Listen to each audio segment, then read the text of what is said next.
நம்ம எங்கே போகிறோம்னா சிக்கன் தாங்க வாங்கிட்டு வர போகிறோம். இன்றைக்கி ஞாயிற்றுக்கிழமை, அதனால் இன்றைக்கி வீட்டில் சிக்கன் செய்யலான்னு ஒரு பிளானுங்க. வாங்க போயிட்டு கறி கடைக்கு போயிட்டு சிக்கன் வாங்கிட்டு வரலாம். சிக்கன் வாங்க போயிட்டு வரலாங்க. எங்கள் பாருங்கள் சிக்கன் வாங்கிட்டு வந்தாச்சு. இப்போ சமைக்க ஆரம்பிச்சிடலாம். 1/2 kg தாங்க எடுத்துகிட்டு வந்திருக்கேன். நானும் குட்டி பசங்க மட்டும்தான், அதனால் எங்களுக்கு 1/2 kg போதும். இதுதான் இன்றைக்கி சமைக்க போகிறோம். வாங்க போய் சமைக்கலாம். இதில் என்ன பாக்டீரியா இருந்தாலும் அது போயிடுன்னு சொல்லுவாங்க, அதனால் சுத்தமாக வாஷ் பண்ணிக்கிறோம். பாருங்க சிக்கனை, தக்காளி, இஞ்சி பூண்டு பேஸ்ட்டு, இங்கே பாருங்கள் அடுத்த ஐட்டம் தனியாத்தூள், கரம் மசாலா, வெறும் மிளகாத்தூள், மஞ்சத்தூள், கருவேப்பிலை, கொத்தமல்லி, பட்டை, லவங்கம், ஏலக்காய், 2 ஏலக்காய் எடுத்துருக்கோம். சிக்கனு, எண்ணெய் பாருங்கள் சுத்தமான கடல் எண்ணெய் தான் நாங்கள் யூஸ் பண்ணுறோம். சிக்கன் எண்ணெய் சுத்தமான கடல் எண்ணெய். வாங்க சமைக்க ஆரம்பிச்சிடலாம். உப்பு சொல்ல மறந்துட்டேன். உப்பு எடுத்துக்கலாம். இருவர ஒரே நிமிஷம். எண்ணெய், தேவையான அளவு எண்ணெய் விட்டுக்கலாம். பட்டை, ஏலக்காய், ஒரு 2 கிராம்பு, அவ்வளோதான். நம்ம கொஞ்சமாக தாங்க செய்ய போகிறோம், ரொம்ப ஜாஸ்திலாம் செய்ய போகிறது கிடையாது. அதனால இது போதும். தேவையான அளவு வெங்காயத்தை போட்டுக்கலாம். 2 பேர் இல்லை 3 பேர். குட்டி பையனையும் சரி 3 பேர்.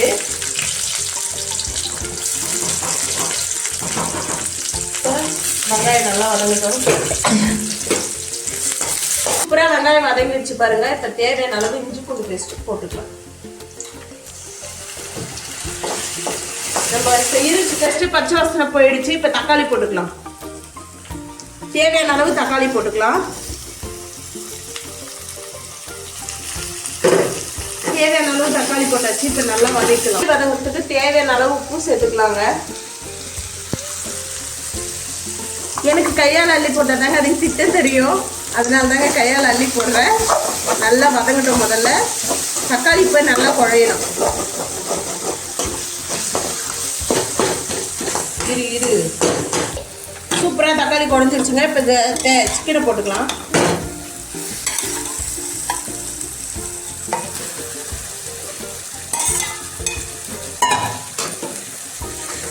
சிக்கன் நல்லா மிக்ஸ் ஆகணும் வெங்காயம் தக்காளி.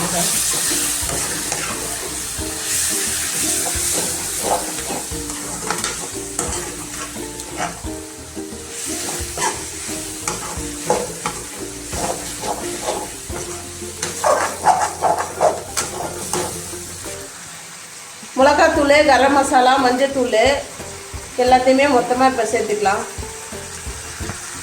தனியாத்தூள் எல்லாமே. இப்போ கருவேப்பிலை போட்டுக்கலாம். நான் எப்போ போடுறேன்னா எனக்கு இப்போ வதக்கசுல போட்டால் தான் அதோட டேஸ்ட் எனக்கு நல்லா பிடிக்கும், அதனால நான் அப்படி செய்கிறேன். உங்களுக்கு எப்படி தோணுதோ அந்த மாதிரி செஞ்சுங்க. இதை நல்லா இப்போ வதக்குவோம். உப்போட கொஞ்சோண்டு நம்ம வீட்டில் அரைச்ச மிளகாத்தூள் தாங்க சேர்க்க போகிறோம். பாருங்க, இது நம்ம வீட்டில் அரைச்ச மிளகாத்தூளுங்க, எல்லாமே மிக்ஸ் பண்ணி அரைச்சது.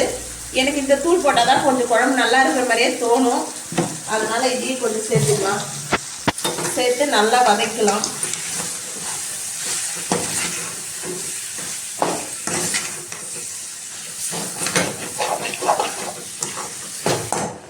இப்போ தேவையான அளவு வாட்டர் மட்டும் கொஞ்சம் மிக்ஸ் பண்ணிக்கலாம்.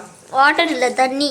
தண்ணி கொஞ்சம் சூப்பராக ரெடி ஆயிடுச்சுங்க. பாருங்க, இப்போ தேவையான அளவு கொத்தமல்லி போட்டு இறக்கிட்டா வேலை முடிஞ்சுதுங்க. சூப்பராக சமையல் ரெடி ஆகிடுச்சு. இப்போ இந்த சிக்கனை கொஞ்சம் போட்டு குட்டி பையனுக்கு கொடுத்து பார்ப்போம், எப்படி இருக்குன்னு சொல்கிறேன்னா பார்ப்போம். வாங்க. சூப்பராக அம்மா சிக்கன் கிரேவி செஞ்சு வச்சுருக்கேன், போட்டு தரேன். எப்படி இருக்குது சாப்பிட்டு பார்த்து சொல்கிறியா? வாவ், ஸ்மெல்லே செம்மையாக இருக்குது. சரி வா ஸ்டார்ட். இப்போ குட்டி பையனுக்கு போட்டு கொடுப்போம், எப்படி இருக்குன்னு சாப்பிட்டு பார்த்துருந்தா சொல்கிறான்னு பார்ப்போம். சிக்கன் போட்டு கொடுத்தாச்சு, எப்படி இருக்குன்னு சாப்பிட்டு பார்த்து இப்போ சொல்ல போகிறான். டெய்லி அவன் தானே நமக்கு சமைச்சு கொடுத்து எப்படி இருக்குமா அப்படின்னு கேட்குறான். இன்றைக்கி நாம் கேட்போம் ஒரு டிஃப்ரெண்டா. பொறுமையாக சாப்பிடுப்பா. என்னப்பாச்சு? சூடா?